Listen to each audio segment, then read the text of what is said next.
Up to this point, I've talked about the relationship between personal crisis and the wilderness, and that the journey through the wilderness is critical to every Christian's life. It is both a spiritual growth and endurance test. The wilderness journey leads a believer to the promised land, the reward for faithful service. Previously, I mentioned my unemployed friend Mark, as he had been in the wilderness for over a year. He had learned so much from God during this season. Oddly, he felt invigorated. During this preparation time, God revealed to him a new idea that he had not previously thought of: to start his own business.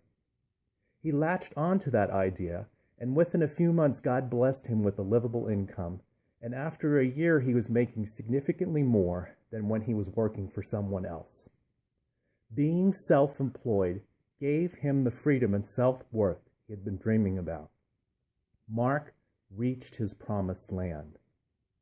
Now, Mark was like the Israelites who escaped the bondage of their former life and moved forward in a new life with God. So there is a preparation time, though, to reach your destiny. So picture with me the Rocky Mountains. Most mountain climbers know that it takes a significant amount of training and preparation to reach the top of the mountain. When you first prepare yourself, you don't attempt to climb the biggest mountain. You start training on smaller mountains. In each climb, you learn something new as you scrape your knees and get a few cuts and bruises. Eventually, you are ready to make the climb of your life and reach the mountaintop. It's an exhilarating experience.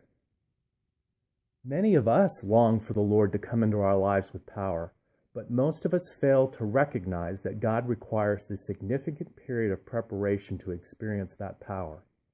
Learning to climb is like being in the wilderness.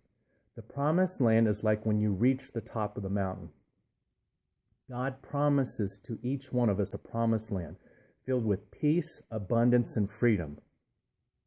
What I have learned is that the crisis event can set off a chain of events that leads us down a new path and a new destiny. What you'll learn through when life doesn't make sense is that God has a specific plan for your life, how to walk in it, and where it will lead.